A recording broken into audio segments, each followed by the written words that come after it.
Good day and welcome to another week of A Week at the Plot and a Monday segment again.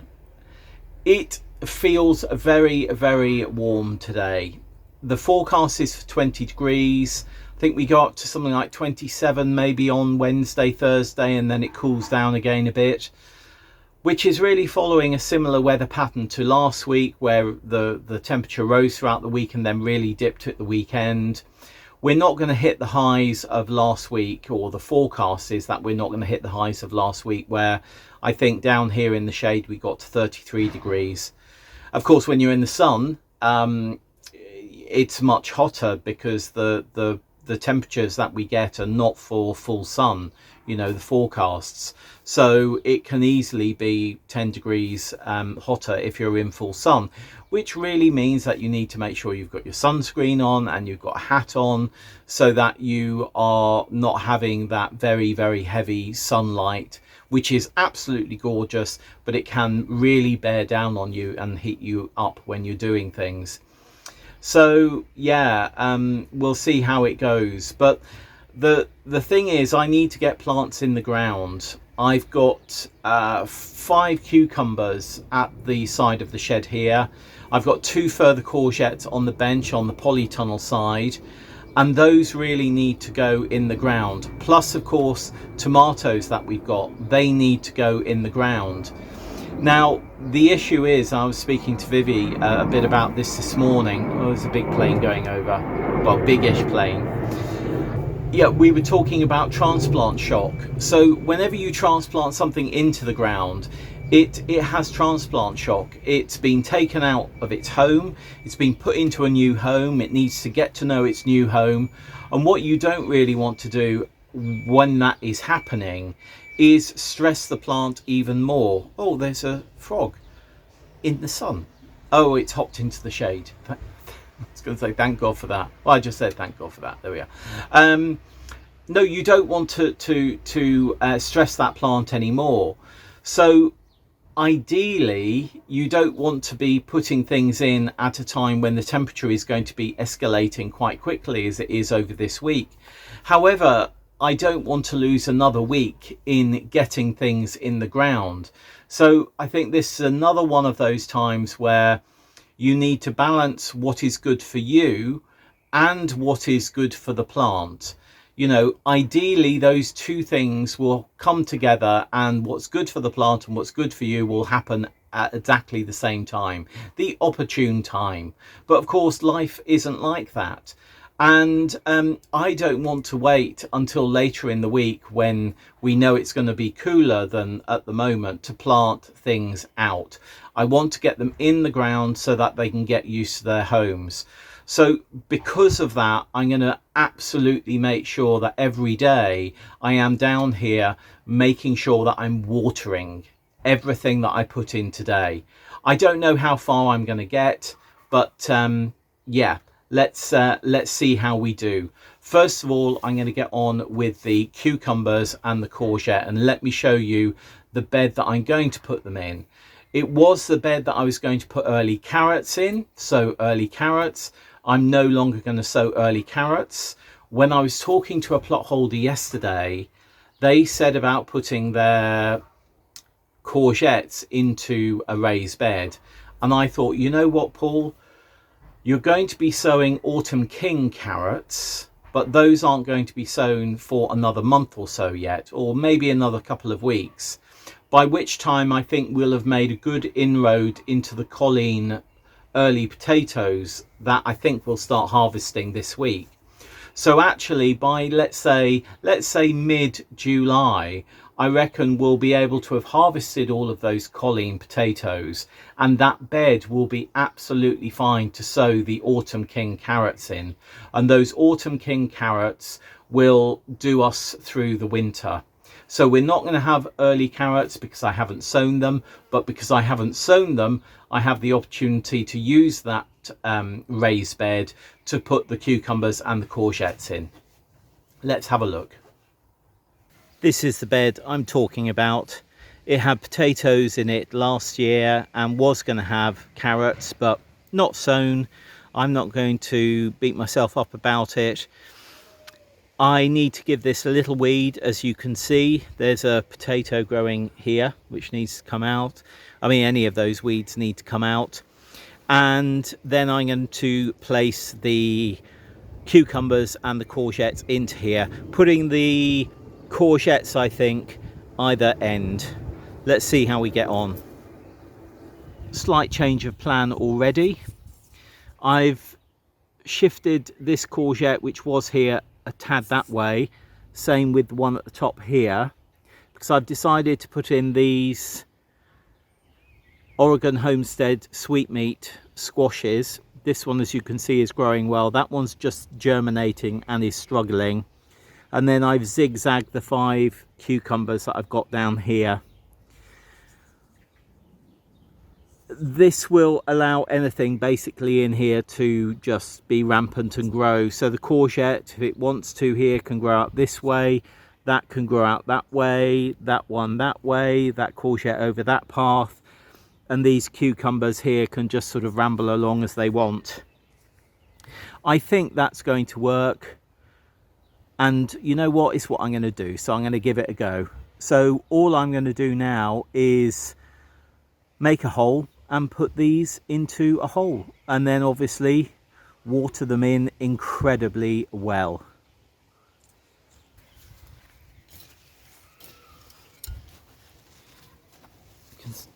It's quite down here, there's quite a bit of moisture, decent roots on there.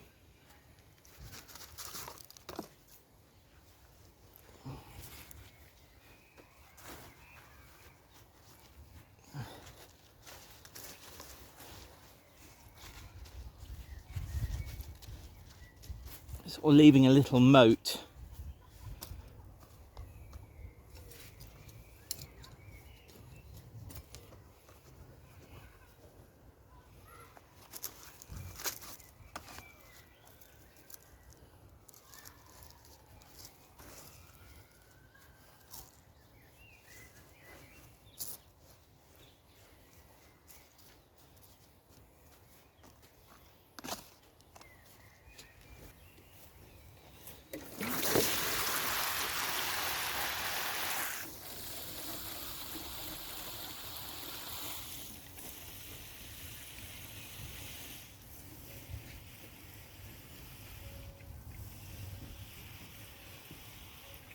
So each of these has had a really good water. I'm going to leave it for about another 20-30 minutes and give everything a really good water again. I think that's a skull.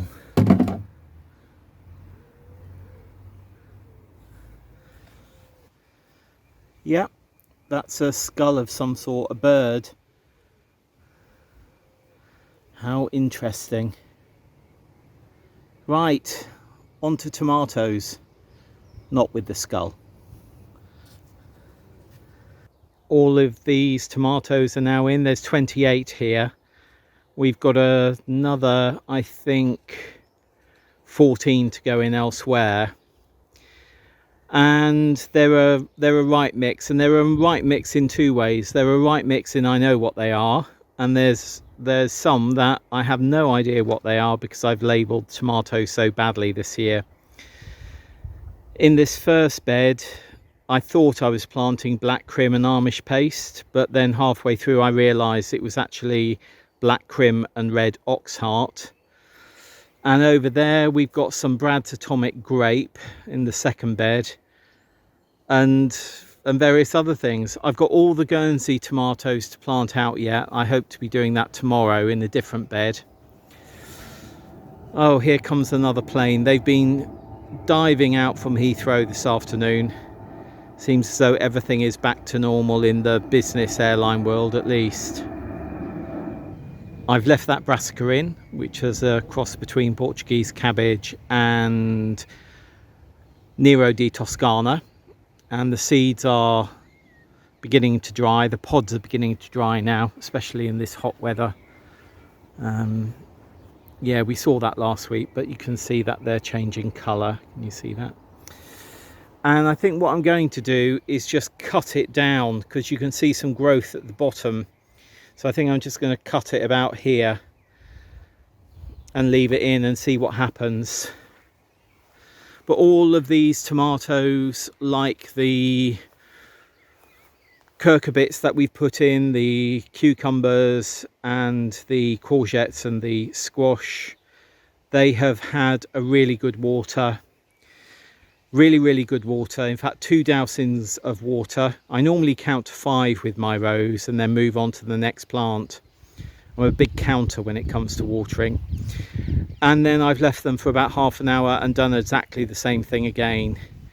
And I'll leave them now. They'll blow in the wind and strengthen up a bit. That's absolutely fine. And I think next week we'll have to think about putting stakes into other tomatoes on the polytunnel side of the plot, because they've been in for 2 weeks or more now and they do need staking. Right, I will leave it there, and I may see you again tomorrow for another segment of A Week at the Plot. Bye. Good day. It's about 11 o'clock on Tuesday morning. I've had a good couple of hours at my desk. Wanted to come in and get these Guernsey tomatoes in, or they're mainly Guernsey tomatoes apart from that one there. And they do get shade at this time of the morning because of this big quince, but that's not a concern, because as the sun goes around from the angle I am, at about noon they get full sun right through to the end of day. So, and actually the sun's only behind the quince for a couple of hours, so these get very decent sun. So I put these in. I haven't watered them yet, and fingers crossed, I hope to be down later to strim. I was actually, when I was talking about, in fact, let's go over there. Let's talk about the other tomatoes that I suggested were volunteer tomatoes. Can you see? You see the 2 frogs? I can't get you much closer. Just under this branch here, 2 frogs in our above ground washing up bowl pond. They've been watching me. Oh, maybe if we come around here.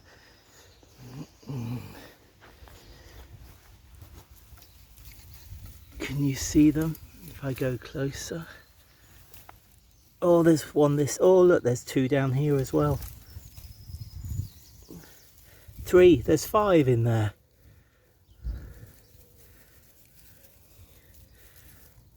You obviously like being covered. Oh, 6. No, 5. 1, 2, 3, 4, 5, 6. Honestly, how cute. Anyway, I was talking the other day about these tomatoes here, which I referred to as volunteer tomatoes, these 2. And Roberta said, well, if they're volunteer tomatoes and you had blight last year, they will likely carry blight, so be careful. And she's right. And when I call these, though, volunteer tomatoes, what I mean is these have volunteered from the first sowings that we did this year. So you may remember we had poor germination of tomatoes right at the beginning of this year. And when I sowed some tomatoes again, I reused the compost because I was sure it wasn't the compost. So I reused the compost, and that's what I mean. So I reused the compost for, I think we had 16 originally, celeriac, given to us by a fellow plot holder. We've got 5 left. And within that reused compost, some seeds germinated, and that's why I'm calling these volunteer tomatoes. Actually, they just took an awful lot of time to germinate from compost that I reused. But yeah, those 2 are going to be going in over here in that gap in the middle. So there and there. But it's a glorious day. Oh, I just saw the shadow of the plane go across the trees at the bottom of the plot then. And obviously once I've got those 2 volunteer tomatoes in, or late germination volunteer tomatoes, let's specify them better, I'm going to give these tomatoes I've just planted a really good water, and also the tomatoes and the squash that I planted out yesterday, and also all of our beans. So I think I'm going to get the hose out to do that. Right, I will see you another day. Bye. Good day. It's Thursday morning. It's quite an overcast start. Well, it's still quite overcast, as you can see, but this morning when I woke up I thought it was about 4-5 o'clock in the morning. It was actually 7:45. That's how dark it was and how cloudy it was. And when the sun does break through, it's glorious, but I think it's going to be quite a mixed day, potentially thunderstorms, but we'll wait and see. Well, we had a little rain this morning and everything has benefited from that, though I'm going to go along with my watering can and do more. One thing that I am going to do now is get these butternut squash in. I'm going to put them that side and I'm going to make sure they don't trail over the path, and then that will give me this side to do something else with. I'm not sure what at the moment. Maybe more beans, maybe something else. One thing I have decided to do is cut my losses on particularly the Mange 2. These are Mr. Bethel's purple podded. We're harvesting those as peas, but I'm going to be taking out these Oregon sugar pod, and I'm going to be taking out these golden sweet, and I think in their place, or in the place of one of them, I'll put the 5 celeriac that we've got. I think maybe here I'll put the celeriac. But you can see the droplets of water from the rain, hopefully there. Our brassicas have really picked up, particularly this side. These are our Brussels sprouts going down the middle. Portuguese cabbage here. Dazzling blue kale here. And they're okay this side. The Brussels sprouts that were eaten are coming back, and 2 of the, well, 1 dazzling blue kale and 1 Portuguese cabbage has gone completely over there. But yeah, I think these are going to be fine. I'm not sure whether we will do more for winter. Maybe. I mean, they could go in this bed once the tomatoes have finished. We'll see how it goes. We'll see how it goes. Look at the lavender. Isn't that just glorious? And if we look over there, the lavender, you can see the cotton lavender amidst the really messy flower border bed. So the cotton lavender, sorry if you don't know, is this one with the yellow buttons. Absolutely lovely. Very silvery foliage, as you can see. Still lots of tidying to do. I'm going to take this out, this chard out, rather than save seed from it. And I think we're going to be harvesting potatoes in the next day or so. The beans over on the climbing frame, one of the Golden Gate is maybe an inch from the top cane now. So they're doing okay. Need a bit more water. And on our highly scientific experiment, let's move these Lixness out the way. So our highly scientific experiment, I mean, yeah, I am not going to sow them on the surface again. It does my neighbour well with her runner beans. These obviously aren't runner beans, they're Madeira maroon. But yeah, it's an experiment that I think shows I won't be doing it this way again. And I even think the ones that were sitting in water are looking a bit shabby, which is like these. So these were sown traditionally below ground, where this side they were sown on the surface. And sitting in them in water, it just seems to, don't know, doesn't seem to have worked for me. It works for our plot neighbour, but not for me. Right. I'm going to get on and get these in and give them a real good watering, and then get on and get those out, leaving these Mr. Bethel's purple podded in. It's all beginning to come together. Feels a little late, but as I say in my next article of a Guernsey gardener in London, it's all about being a versatile lot. See you soon. Bye.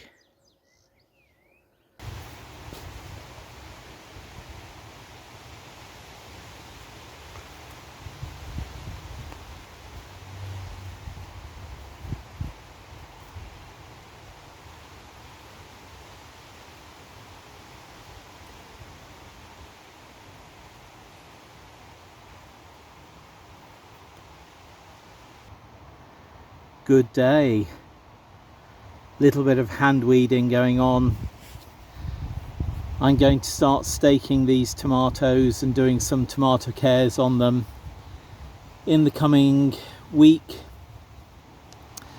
and also the bed next to me. And actually all I'm going to be doing today is hand weeding and tidying. There's the chard that I said I was going to take out the other day.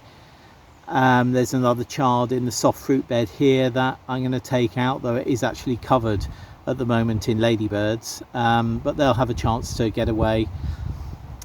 Yeah, weeding and just tidying up beds so that I can get a clear idea of what areas I still have to plant in. I think I may even need some more tomatoes, or maybe some more courgettes. We've got plot inspections this afternoon. 2 non-committee members are coming with me and another committee member to do those, and we've also already got a report from another non-committee member as well, so that's really good. So we'll be doing that over this afternoon, and then I think I'll be back down here tomorrow. So I will see you then. Bye. Good day and welcome to this Sunday segment, and final segment in fact, of A Week at the Plot this week.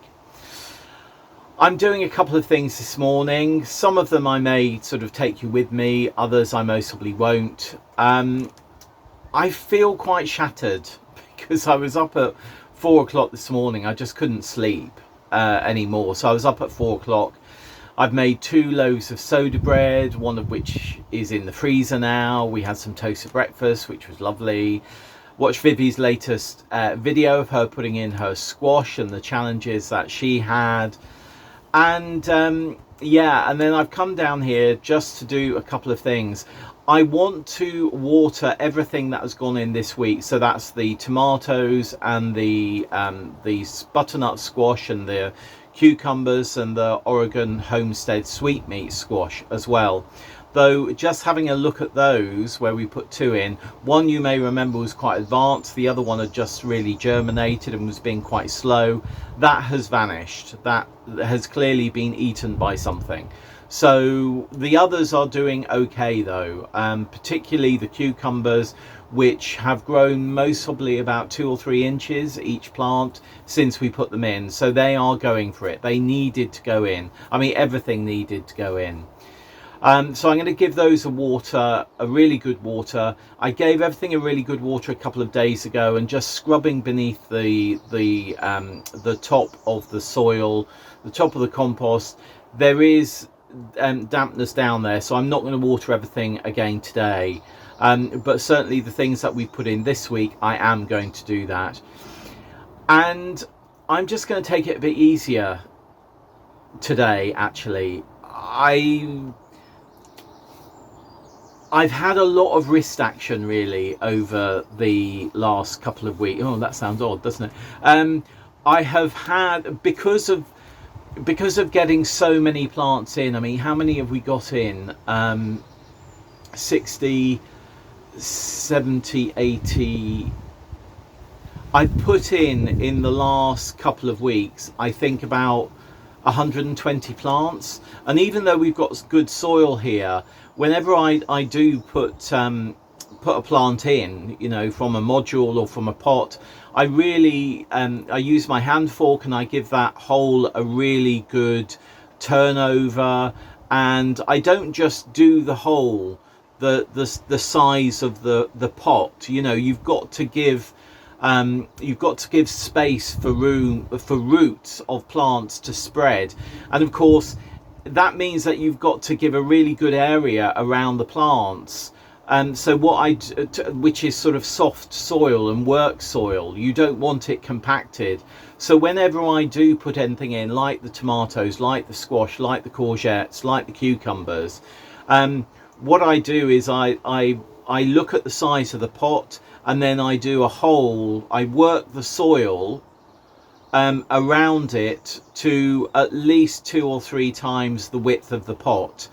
And then that's at the bottom of the hole as well, because of course many roots don't go horizontally, they go down, and you want to make sure that there's good soil structure down below that roots can get down into, at the side that roots can get into the side of, so that they can really anchor themselves. And that's important for every plant, particularly for brassicas, because brassicas do have a tendency to just spiral in their roots if they're a little bit pot bound. So yeah, be aware of that. When we're planting something out, we're not just making a hole a little bit bigger than the pot. We're working the soil to, I would say, 2 or 3 times, as I said, the size of the top of the pot, and then certainly another half depth of the pot in terms of the depth of the hole. And all of that means that the roots have much better chance of getting out into the compost or the soil, and of course picking up the nutrients and the water that is needed. So yeah, when you're planting something out, do that. But of course, all of that action with one hand, I use my right hand, I'm right-handed, all of that action planting out all of those plants over the last couple of weeks, I have noticed my wrist over the last week has been a little bit painful, and I'm just hoping it's not arthritis, but I think it may be the start of it. But anyway, oh, I'm waffling, aren't I? I'm waffling already, and I wanted to show you what I'm going to do. So the Lollo Rosso, which we have on the bench, they are going to go in, and I've decided they're going to go into the polytunnel. I was going to put tomatoes in the polytunnel. All of those have gone out, so I might as well put the lettuce into the polytunnel, where I do at this time of year particularly, because there aren't frogs in there, because it's too hot for the frogs in there.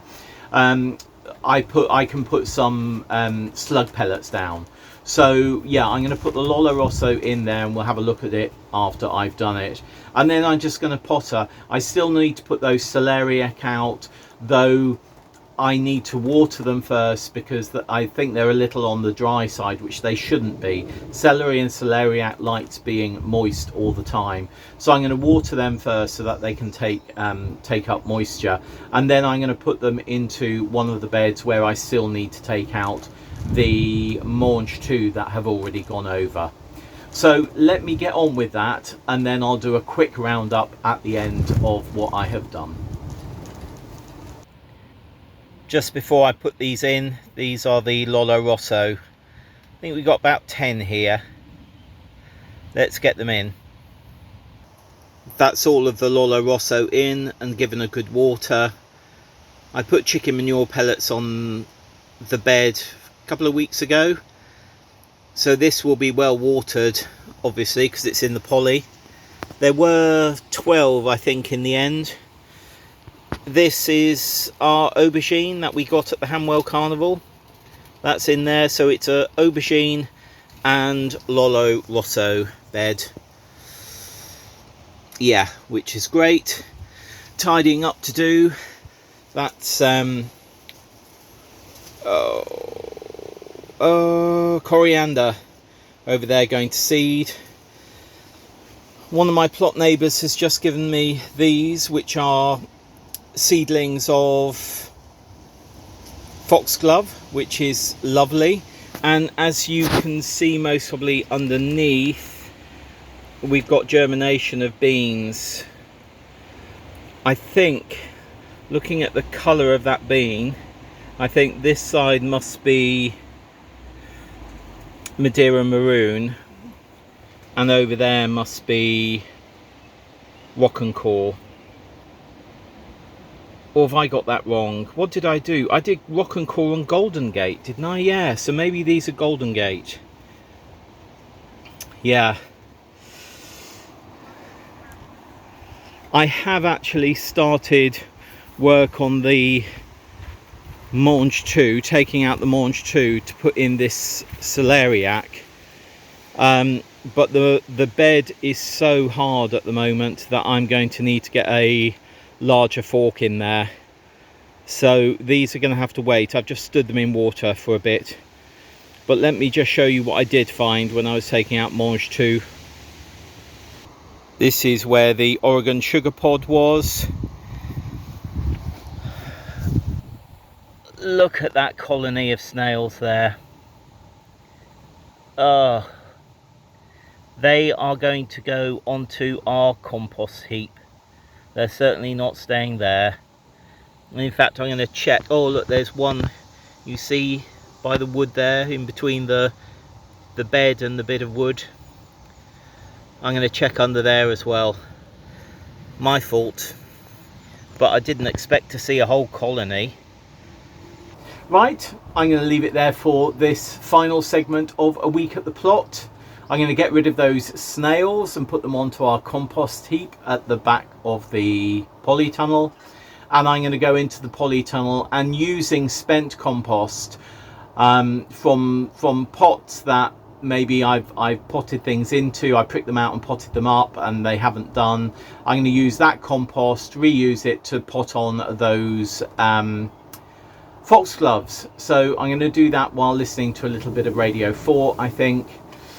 And I will see you again very soon for another week of A Week at the Plot if you're on YouTube, or further segments of A Week at the Plot if you're on Planet Vegetaria. See you very soon. Any comments, put them down below, and yeah, see you soon. Bye.